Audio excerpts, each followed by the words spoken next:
No dia 31 de dezembro de 2019, o mundo recebeu a notícia sobre o primeiro caso registrado de Covid-19, uma versão nova de um vírus tanto para a ciência quanto para a população. Em meio às festividades de um novo ano começando, a doença respiratória causada pelo coronavírus da Síndrome Respiratória Aguda Grave 2 foi se alastrando, tendo início em Wuhan, na China. Especialistas acreditam que o vírus tem uma origem zoonótica, já que os primeiros casos confirmados tinham principalmente ligações ao mercado atacadista de frutos do mar de Huanan, que também vendia animais vivos. Em 11 de março de 2020, a Organização Mundial da Saúde declarou o surto uma pandemia.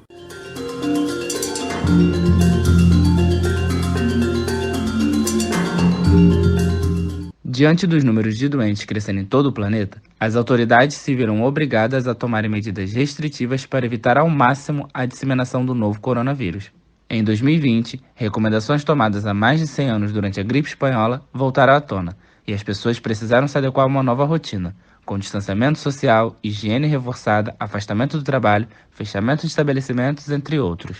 Apesar disso, uma linha de frente precisou ser montada no combate ao novo coronavírus. Junto aos médicos, enfermeiros e autoridades policiais, um outro serviço também é determinado como essencial, o do jornalista. Nós estamos acompanhando os esforços no Brasil e no mundo para o combate à prevenção do coronavírus. Aqui na Europa, a cada atualização, o número de casos aumenta. A rede pública de hospitais prepara a guerra ao coronavírus. Oficialmente, o presidente Jair Bolsonaro definiu no dia 22 de março de 2020 como essenciais as atividades e os serviços de imprensa como medida de enfrentamento à pandemia.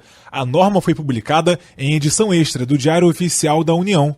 Segundo o texto, devem ser resguardados o exercício pleno e o funcionamento de todos os meios de comunicação e divulgação disponíveis, incluídos a radiodifusão de sons e de imagens, a internet, os jornais e as revistas, entre outros. A medida tem como objetivo garantir a difusão de informações à população e também cumpre o princípio constitucional da publicidade em relação aos atos praticados pelo governo. Os jornalistas têm acompanhado os impactos da pandemia em diversos setores, como na economia, educação, emocional e, logicamente, na saúde. Apesar de não sofrerem o mesmo impacto que em outras categorias mais vulneráveis, profissionais da imprensa também são afetados. O excesso de trabalho, o aumento da demanda da sociedade por informação, demissões em massa e o medo do contágio ao sair na rua.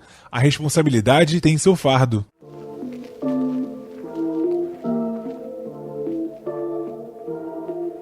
Quem conversa com a gente hoje é o repórter Marcos Sadoc, da Rádio Band News FM Rio, que trabalhou durante a maioria dos dias da quarentena, seja dentro da redação ou nas ruas. Sadoc, conta pra gente como tem sido vivenciar uma pandemia e como isso afetou a sua rotina de trabalho. No trabalho, obviamente, também mudou tudo, porque no começo, durante um período da pandemia, mais entre março e junho, onde a gente estava entendendo e aprendendo também como lidar com a Covid-19, foi um desafio muito grande ser repórter, no caso jornalista e repórter de factual, como a gente chama, porque a gente não sabia nem com o que a gente estava lidando direito, né? Então a gente tem o dever de informar a população sobre alguma coisa, sobretudo tendo domínio daquilo, e era muito difícil, então a gente aprendeu junto com o público que a gente informava. Então as medidas de distanciamento social, o perigo da Covid-19, tudo isso a gente foi vivenciando junto com as pessoas que a gente informa.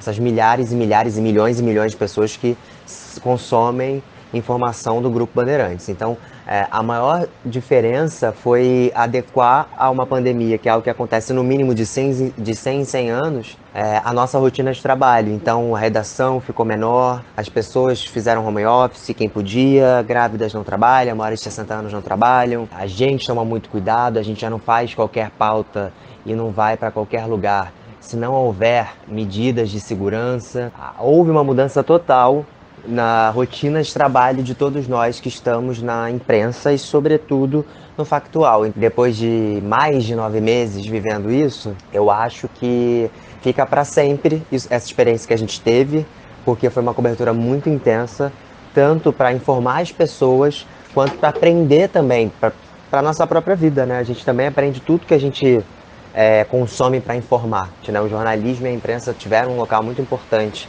na pandemia, porque a gente vive tempos muito difíceis, onde as pessoas, elas às vezes acreditam em algumas coisas que a gente nem acredita que elas mesmas estão acreditando. Então, tem sido vivenciar uma experiência completamente diferente. E teve algum momento específico que te marcou em alguma pauta nesse período? A grande cobertura da pandemia, eu posso destacar duas. Primeiro, foi uma grande cobertura, a gente já estava em pandemia, distanciamento social, máscara, num palácio e governador destituído, denúncia de corrupção, um monte de prisão, e a gente acompanhando tudo isso ali, e a imprensa inteira do Brasil e até internacional, porque o Rio de Janeiro reverbera muito. Então, fazer todo esse processo, que às vezes a pessoa vê no ar uma matéria de 1 minuto, ela não tem ideia de que a gente ficou desde as 5 horas da manhã acompanhando a operação, que a gente segue todos os policiais, que a gente vai para a porta do palácio, que a gente espera 5, 6 horas até um personagem aparecer. No caso, o personagem dessa pauta era o governador afastado, e aí tem um pronunciamento, e quando você vê, você tá 10 horas numa cobertura dessa no meio da pandemia. E uma cobertura que envolve o sentimento, envolve tudo isso que a gente pode dizer de psicológico, foi o incêndio no Hospital Federal de Bom Sucesso. Porque tinham pessoas com Covid-19, pessoas muito doentes, pessoas que já estão no hospital. E quem não estava com Covid, tá num hospital grande como esse de referência, que tem mais de 15 mil atendimentos por mês, você chega e vê pessoas com câncer, com tratamento de câncer, e todo mundo sendo retirado às pressas do hospital, e depois outras 16 pessoas morreram, acho que tem 16 ou 17, salvo engano, o número de mortes depois da transferência. Foi muito impactante essa semana, e ver o hospital pegando tanto fogo, e depois de 2 dias ainda saía fumaça, e a gente faz essa cobertura de dias e dias e dias. A rotina do jornalista, do repórter, já costumava ser intensa antes da pandemia. Agora, com essa pauta mais pesada, seja conversando com pessoas sobre a doença que já matou milhares, ouvindo histórias, lendo o noticiário de outros países, como faz para desligar disso tudo?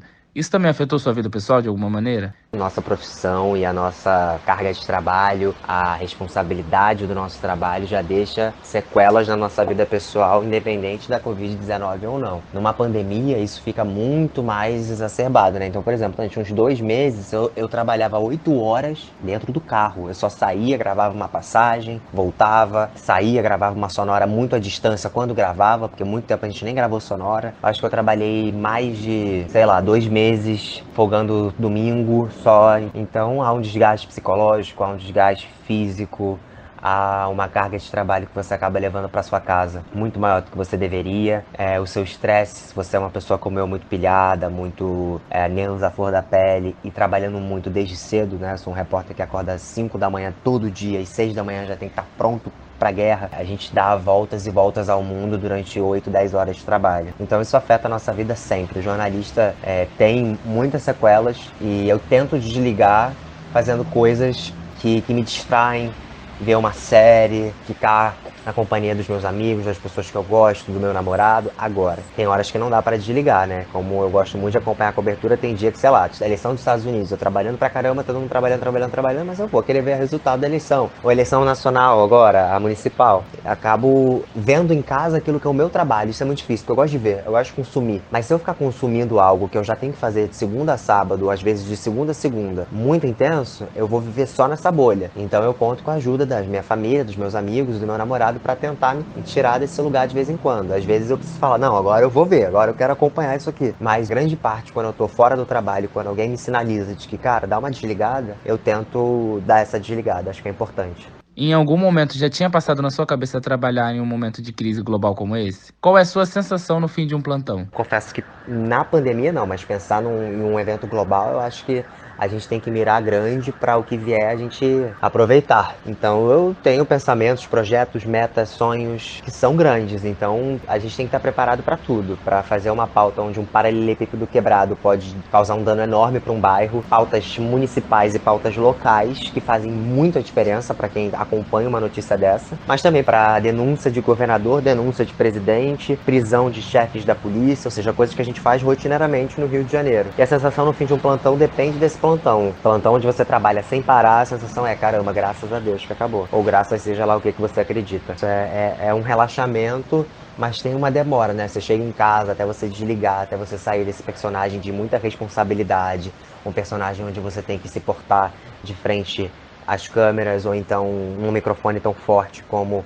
a Rádio Band News, é tentar dar essa relaxada e pensar, caramba, hoje foi mais um dia de trabalho. Não só no jornalismo, eu acho que isso tem que ser pra vida. Quando a gente termina qualquer coisa, a gente tem que ter dado o nosso melhor, a gente tem que ser o melhor que a gente podia fazer para aquilo ali.